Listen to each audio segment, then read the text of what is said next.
All right, so Pink Floyd co-founder Roger Waters went on CNN and spoke to Michael Smirkanish. And basically, the genesis of this is Roger Waters on tour has a very political message associated with his shows. And Smirkanish wanted to dig into that a little bit and talk to him about politics. And this is a really interesting back and forth. I'd say overall, and we'll go through it point by point here, but overall, I think Rogers really busts up Smirkanish. There are moments where I think Roger Waters, might overreach a little bit. But let's just put it this way. CNN doesn't have interviews like this regularly. You might do well to F off to the bar right now.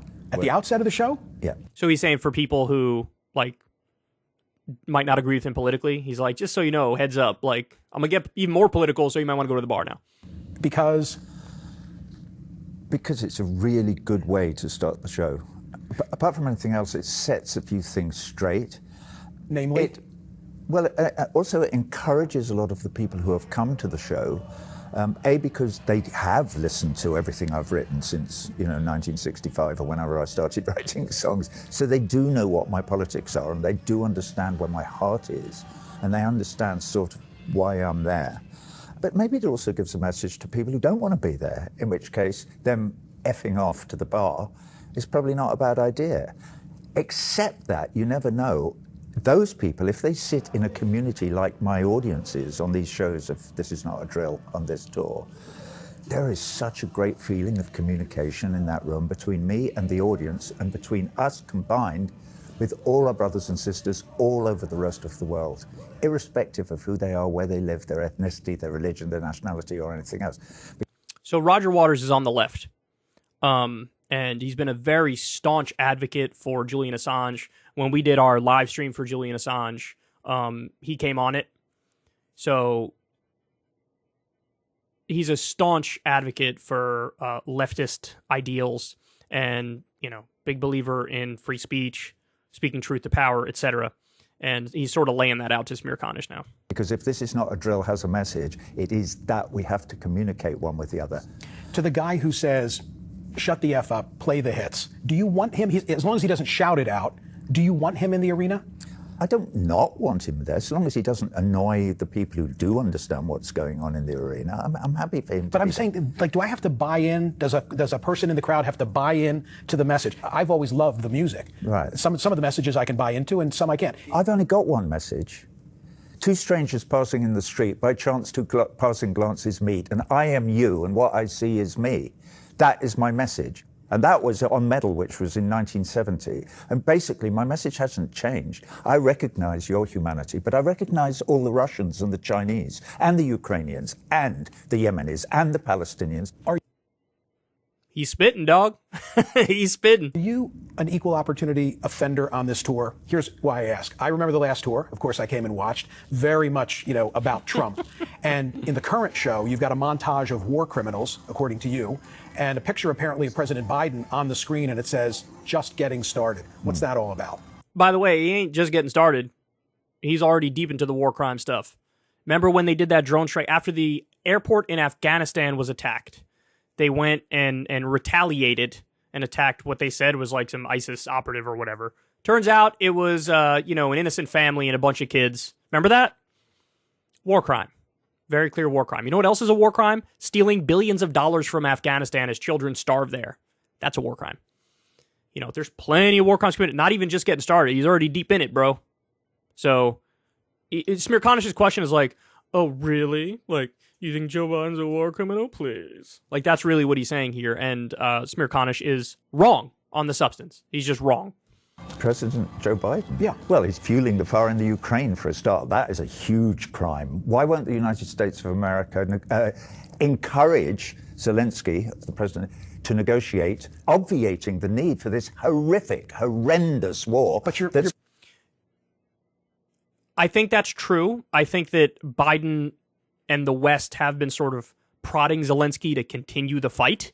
And they keep sending him money and they keep sending him weapons. And they like the idea that there's like a drain on Russia currently happening because of the war in Ukraine.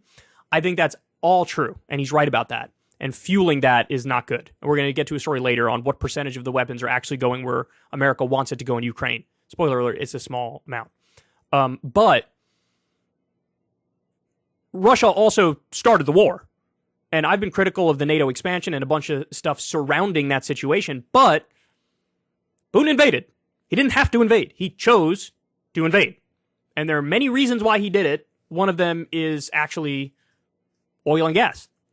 We've discussed that in detail on the show. So you can't take away all responsibility from the person who is the aggressor in this conversation, because that just wouldn't be accurate. Killing. You're blaming. We don't know how many Ukrainians. But you're blaming the party Russia. that got invaded. Come on, you've got it reversed. So he didn't blame Ukraine. He did not blame Ukraine. He said he doesn't like that the U.S. is fueling the fight and doesn't appear to be interested in diplomacy and negotiations and is just sort of fanning the flames of the fight. And he's right about that. He's right. But again, I sort of agree in the sense that you got to spare some condemnation here for Russia because they're the ones who started the whole shit. Even given criticizing the surrounding circumstances which led us to that point. I never would have expanded NATO in the first place, and hopefully that would have averted a situation like this from happening. But the fact of the matter is, it's possible even if we didn't expand NATO, he still would have done this. Because in Putin's speech, he gave like a blood and soil speech where he was talking about, basically he feels like Russia has a right to that territory. And I think he also wanted access to the oil and gas there. That's you know, any war, when did it start? What you need to do is look at the history, and you can say, well, it started on this day. You could say it started in 2008. Okay, this war is basically about the action and reaction of NATO pushing right up to the Russian border, which that's not all that it's about. That's a part of it, but that's not all that it's about. Look, one point I want to make real quick to people on the left is that some people fall into a trap where it's like, because we're against Western imperialism, U.S. intervention, and all those things correctly, therefore we can sort of justify and rationalize any illegal and offensive attacks from other nation states. And you don't have to do that. You can both be against U.S. aggression and Russian aggression. You can be against both. There is no contradiction there. You know, that's in fact, that is actually, that's actually abiding by your principles. If you oppose aggressive invasions, whether it's done by a foreign country or the U.S. Now, I understand Chomsky's argument is like, you should focus more on the U.S. ones because you nominally have some control over that. And I agree with that principle. But that doesn't mean like you have to go with the Russian propaganda about how, oh, they're the victim as they're being aggressive, because that's just not true. So on this point, I think him and I have a disagreement. Again, however, I will say his original point is correct, which is, why is the U.S. helping to fuel the conflict and spur it on, as opposed to prodding Zelensky to sit down and negotiate and come to some sort of a diplomatic agreement? They promised they wouldn't do when Gorbachev negotiated the withdrawal of the USSR from the whole of Eastern Europe. When you say this, then I have to say, what about our role as liberators? You of all people. You have no role as liberators. What about our role as liberators? Michael, what the fuck are you saying, bro? What are you saying? Our role as liberators? That's total bullshit. World War II? World War II? You got into World War II. World War II. Yeah, you got to go all the way back to, the 1940s to say, we did a good thing, foreign policy-wise. True. Total agreement. World War II, it was indeed based that we defeated the Nazis. Hey, by the way, who did we defeat the Nazis with? Who was on our side then? The Soviet Union. Who took more casualties, the U.S. or the Soviet Union? Oh, it was the Soviet Union by a gigantic margin. Oh. Yeah, Michael, good point about World War II. What about every single intervention and war since World War II? Thoughts on those? Were we liberators in any of those situations?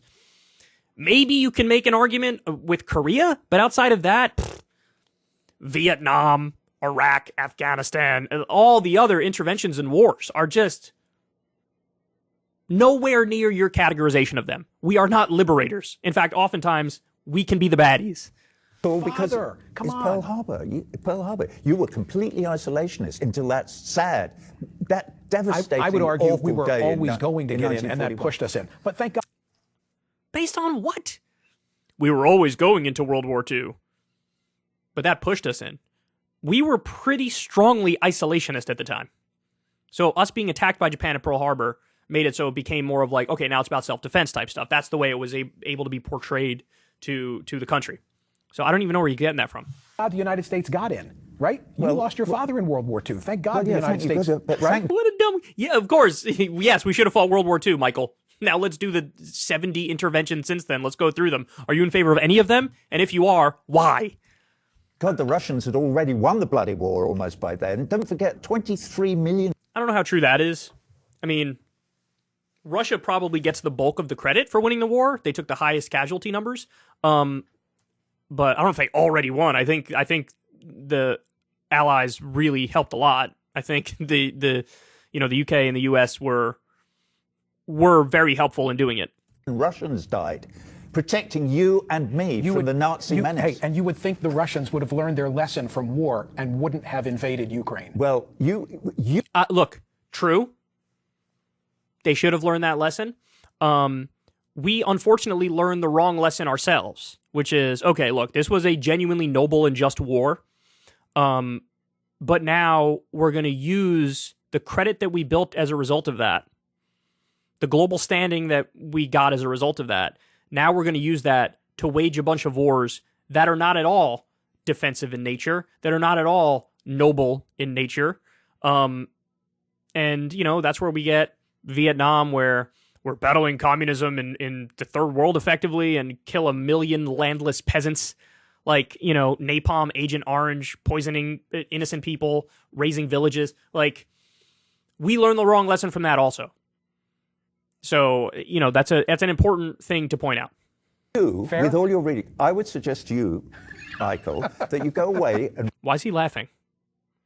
He's being very smug and dismissive, isn't he? Read a bit more and then try and figure out what the United States would do if the Chinese were putting nuclear-armed missiles into Mexico and Canada. The Chinese are too busy encircling Taiwan as we speak. Okay? They're not encircling Taiwan. Taiwan is part of China, and that's been absolutely accepted by the whole of the international community since 1948. That is more complex than he's laying out here. It is. There's a dispute. There's a dispute. So yeah, on paper, it's part of China. When you go to the Olympics, it's called Chinese Taipei. It's not called Taiwan. All that's true. But functionally, for decades, they've been kind of independent. And so that's the whole crux of the crisis, is that Taiwan internally wants to be their own thing. Functionally, many ways, they kind of are their own thing. On paper, they're not. They're part of China. And then you get this clash that arises as a result of that. So, but to Samir Kanish's point of like, China's... Waters makes the point of, hey, how would we react if we were, if China was encircling us or Russia was encircling us? We would react very aggressively, which is true. He's right about that. And then Samir Kanish says, China's too busy trying to take over Taiwan to do something like that, which totally dodges the point. Because, yeah, what Samir Kanish is saying is true, and I condemn that, what China's doing. But at the same time, address the hypocrisy point of the U.S. This is what we do all the time. When it comes to international law, we ruthlessly uphold it for the states that we deem our enemies. But when applying it to ourselves, we laugh at that. We would never apply international law to ourselves. I mean, we view that as a joke. I mean, for the love of God, we were pretending that Juan Guaido was the leader of Venezuela when he wasn't. Because in our feelings, we wanted him to be. We wanted to overthrow Maduro. We tried to coup him, didn't work, and we're like, yeah, whatever. Juan Guaido is the real president of Venezuela. Total nonsense. Totally made up. But we just pretended like that was the case. Wantonly violating international law with whatever, sanctions on Venezuela, sanctions on Cuba, illegally occupying the region of Syria where they have all their oil, starving Afghanistan. The list goes on and on. So we violate international law all the time. It's debatable. It's debatable, but I think even the assassination of Zawahiri, you could argue, was a violation of international law. Now, that might be a rare instance where people say violating international law for the win. But what about all the other drone strikes where Daniel Hale, the whistleblower, he came out and said 90% of the time we killed the wrong people. Those are all illegal under international law. And so Samir Kanish is dodging the hypocrisy point to go after Roger Waters and his ideology. And if you don't know that, you're not reading enough. Go and read about it. Okay, did we? What do you say? Hold No. on. And that's been absolutely accepted by the whole of the international community since 1948. And if you don't know that, you're not reading enough. Go and read about it. Okay, did we solve anything here today? No, well, yeah, we did. I mean, no, we didn't. I mean, you're believing your propaganda, your side's propaganda. You're defining but it as Taiwan, propaganda. you can't have a conversation about human rights, and you can't have a conversation about Taiwan without actually doing the reading. Roger, if you're having a conversation about human rights, at the top of the list of offenders are the Chinese. Why is it always the Western world? At the top of your list. Why is it the always Chinese the Western didn't world? invade Iraq and kill 1 million people in 2003. In fact, as far as I can recall, hang on a minute, who have the Chinese invaded and murdered, slaughtered? Their own. Bollocks. Okay. That's absolute nonsense. Complete nonsense. You should go away and read, but read some proper... Hey, my problem is I spend too much time reading your liner notes, okay? Look, this is a point where they're both right, in the sense that does China have a lot of human rights abuses that are on the record? Yes. And anybody who denies that, I think, is being kind of silly. And they are falling into that trap of any nation state that postures as anti-US is by definition good. That's bullshit. Come on, be more sophisticated than that. It's not the way the world works, right? But yeah, China has plenty of human rights violations, no doubt about it. But it is sort of bullshit for, the US to lecture anybody about human rights, because we lost all of our credibility on that a long, long time ago. I mean, it predates this, but really, the most recent and clear example is the war on terror. You can't violate the 8th Amendment of the Constitution against cruel and unusual punishment and illegally torture people and then pretend like you have the moral high ground and you can lecture people on international rights. You can't eliminate habeas corpus and due process and then pretend like we have the moral high ground on human rights.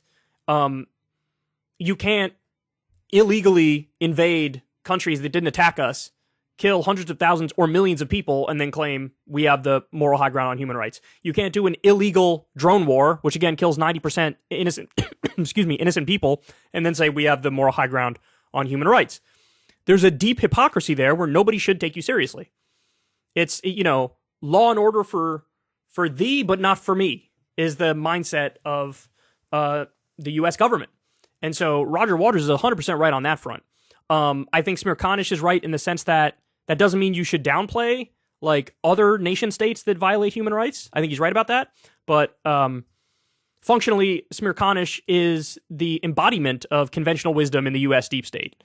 Of like, whenever we violate international law and human rights, well, we mean well, so it doesn't really count.